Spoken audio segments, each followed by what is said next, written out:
Hello, everyone, and welcome to another edition of CEO and Market Expert Interviews. I'm your host, Lucy, and some of you know me as Triangle Investor from social medias.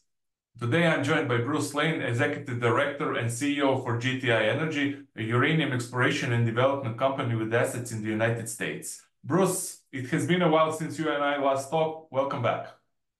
It's great to be back with you, Lucian. Thanks. Let's start with news with your Lo Herma project. You released news a few days ago, and it is about ongoing exploration program you have there. You had some very good mineralized intercepts reported. Can you give us some highlights of that news, this program? What was done so far, and what are the results telling you actually? Yeah, we've released two lots of results. We did I think we released the first 10 holes right at the start of the program, and then we've just released another 56 holes on top of that. So, of the total 76 holes in the program, we're around that sort of 90% way through the program. I think we've got 6 holes that are due to be completed tomorrow, and then we're likely to take a break. And then we've got to go back in the middle of October and construct some water wells. So we're pretty close to the end of the program. What we're seeing so far is at least what we expected, in some cases better than what we expected. So we were looking to extend the mineralization at Lo Herma to the north. We already knew there was mineralization there. We had some historical holes, and we put some holes in at the end of last year, which confirmed that there was mineralization on trend. But what we wanted to do is explore that a bit more and confidently be able to bring that into resource. And so the holes that we got out of this most recent release really confirmed the thickness and the continuity of that mineralization to the north and gave us really good confidence that we'll bring that into resource. So that was probably a big part of it. We also were looking for some core samples so that we can do some met work. And then I think, as I mentioned, we're going to construct some water monitoring holes. So there's even though it's a relatively modest program at around 76 holes, there's a lot to be achieved from it. And we're really happy with what we've seen so far. Yeah, okay. What is next for this project? Like you said, so the program is nearing the end. What are the next steps that you plan for this project? Yeah, we're thinking late October, early November, we'll have the final information we need. And then it's really a case of updating our mineral resource estimate at that point. So the current resource estimate, 5.71 million pounds at inferred, with an exploration target of an additional, sort of 5 to 10 million pounds in a grade range, 500 to 700 ppm on top. And so what we're trying to do is pull some of that resource, that exploration target, into resource, at least into the inferred category, and also upgrade a bunch of that the inferred pounds into indicated. So we think we'll have completed that resource update process. It's likely to be later on in November, maybe early December. And then at that point, that obviously gives us a much better understanding of the project. We'll make a decision about whether or not we're going to push on with the scoping study. And my thinking at this stage is that it's likely to occur, but we really want to get the resource modelled properly, and have a better understanding also about where we can extend it beyond what we've got so far. So this work you've done so far on the project is sufficient that you do a resource update estimate, right? Yeah, that's right. I mean, we've already, at the end of this program, we'll have a total of 900 or close to 960 holes in the project. So there's a really significant body of information. Yeah, we did do a bit of geophysics as well. We'll have the water information, and then we'll have some mineralogical information from the core samples that we've got. So we'll be able to do some leaching tests and what have you. So it'll be more than just a resource update. It'll be a confidence update.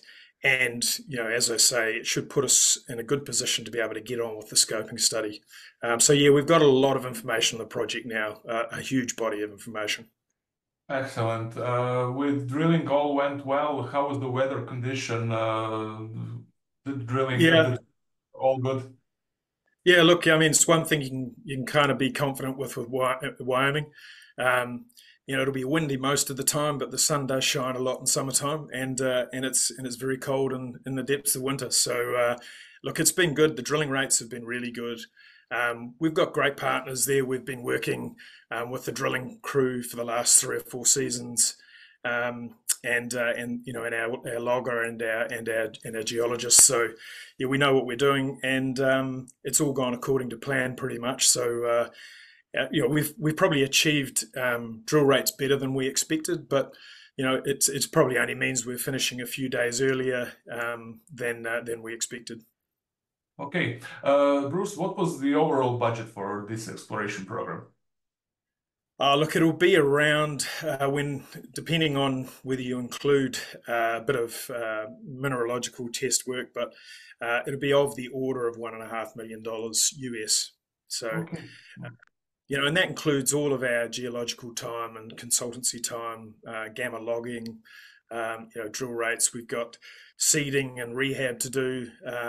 So by the time we all roll it in, it's probably around that $1.5 million mark without wanting to be held to that because we're not at the end yet. Yeah, got it. Just a reminder for the viewers, your project is close to 7 permitted ISR uranium production facilities. How can you benefit from that fact, Bruce?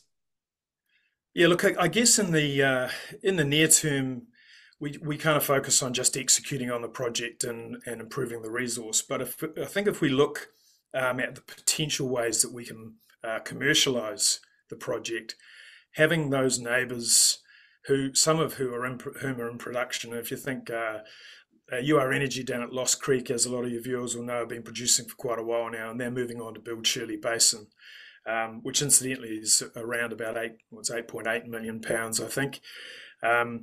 You've got companies like that, and you've got UEC now in production just up the road, 40 or 50 miles away at Irrigeri Christensen Ranch. So those guys, they want more feed for their plant going forward. Now, they obviously have their own projects, near mine extension potential and other assets they can bring in as satellites.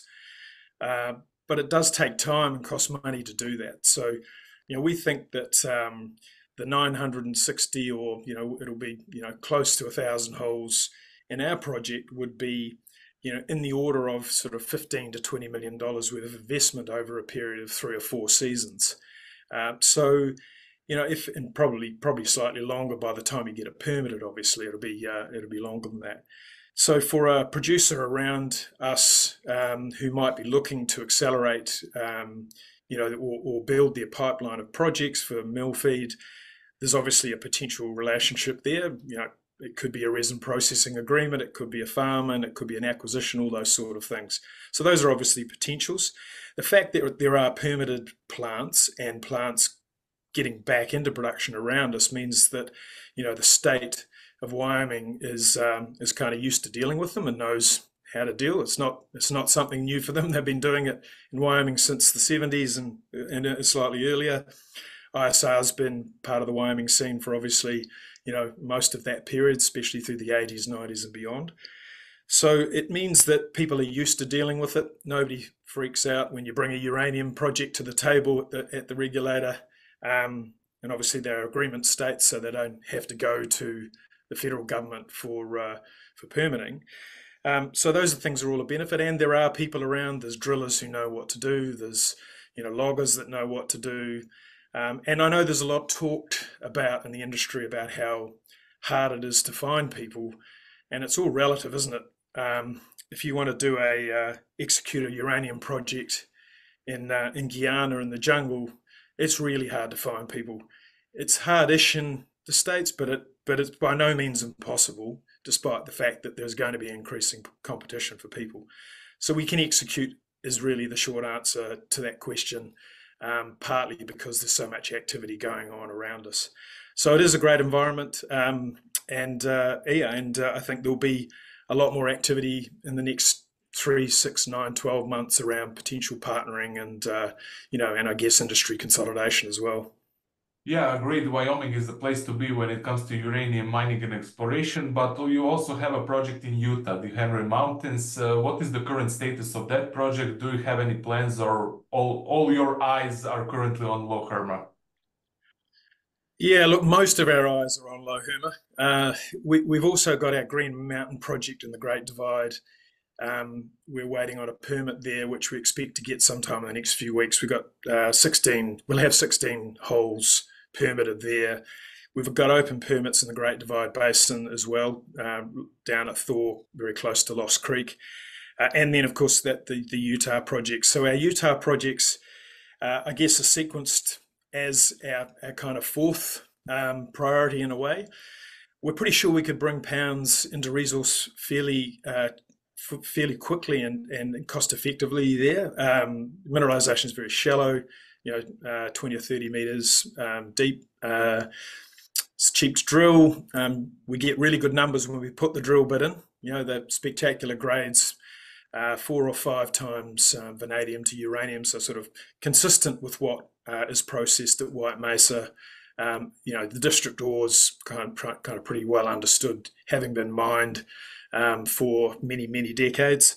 But I guess for us, we always felt that in the Colorado Plateau in Utah, there was only one mill, and it's White Mesa, and Energy Fuels kind of made it pretty clear that they weren't handing out toll processing agreements to anybody. They did a deal with Consolidated. We looked at some of those assets and actually bid on some of those assets, but ultimately they were looking for a partnership that would take out a fairly significant chunk of what they were doing and then effect the mining. So we kind of sequenced it there until something else happened down in the plateau. So what we've got now is we've obviously got Anfield and Western Uranium Vanadium both active.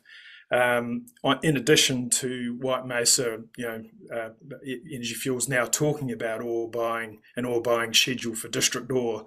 So the activity now is much more interesting than it was a couple of years ago.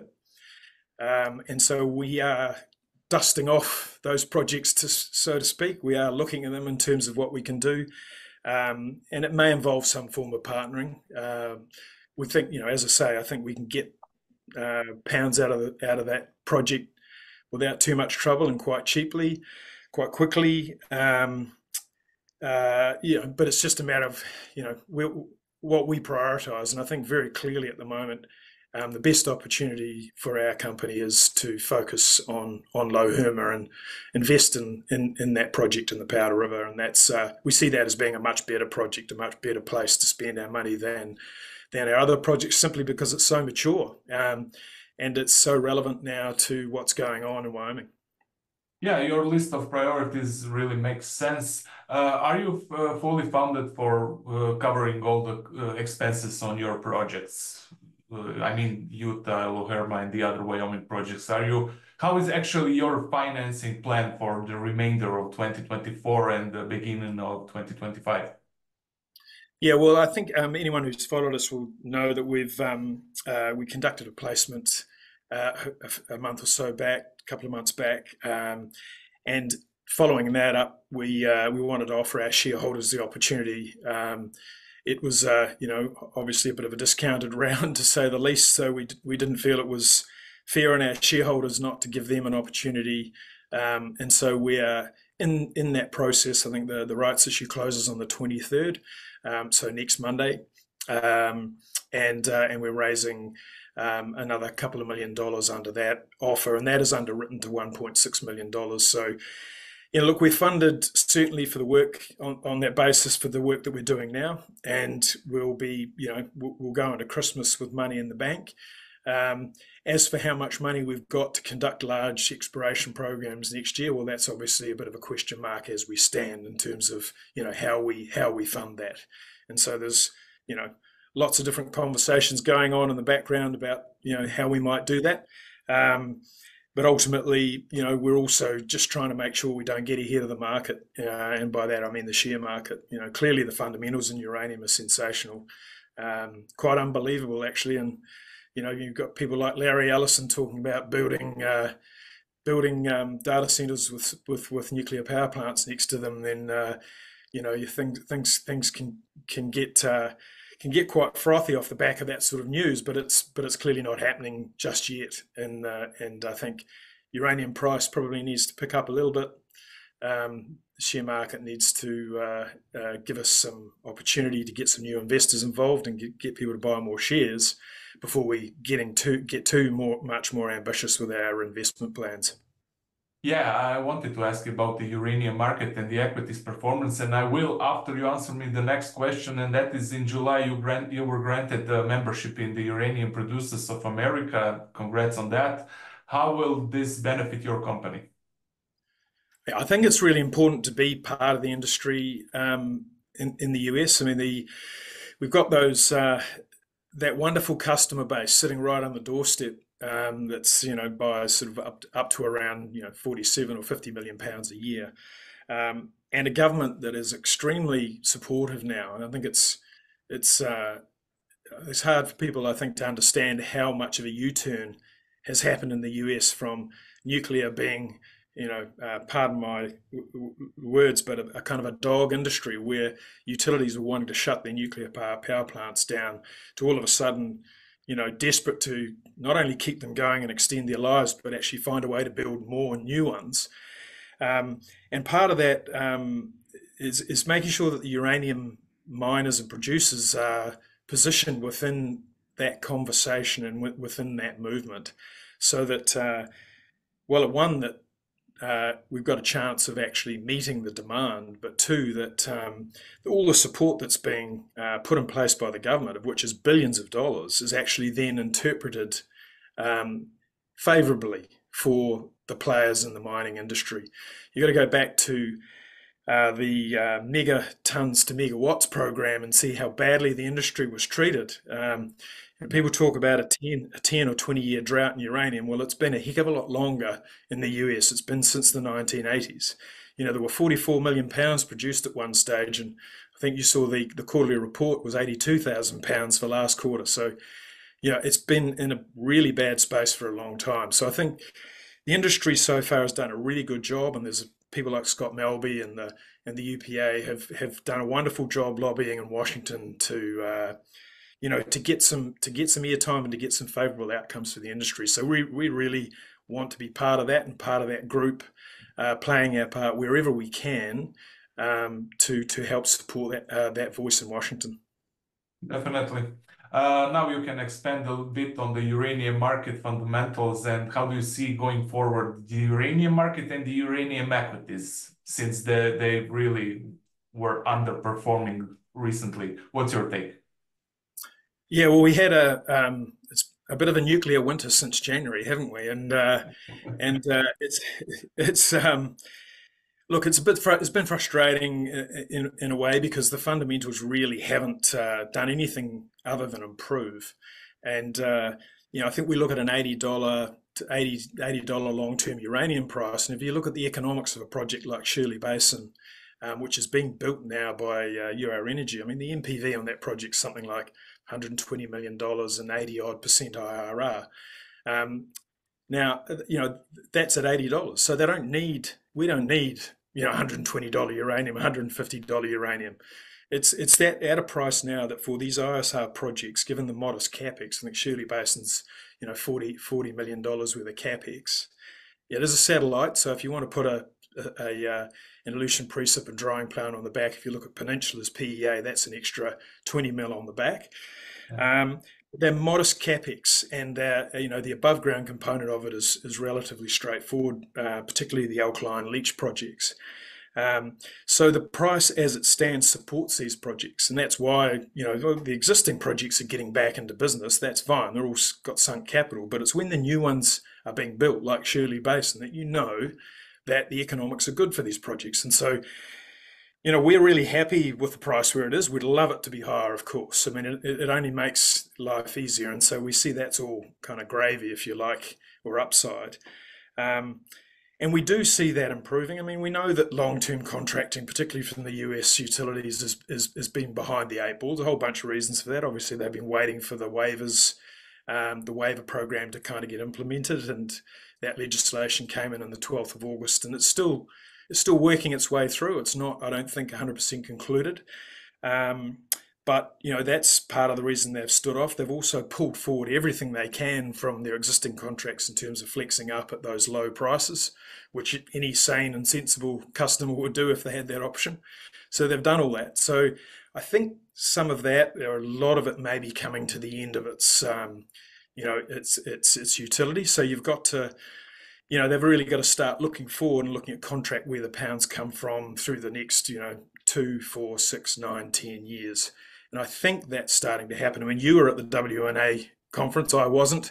My belief is that those conversations are starting to be had, and somewhere someone will sign a bit of paper. We won't necessarily know about it. I don't think RFPs are necessarily the way the industry will move forward. I think what would be described as off-market conversations are just as likely, if not more likely. We'll start to see pounds being transacted for the long term at prices around the $80 and logically I think probably higher.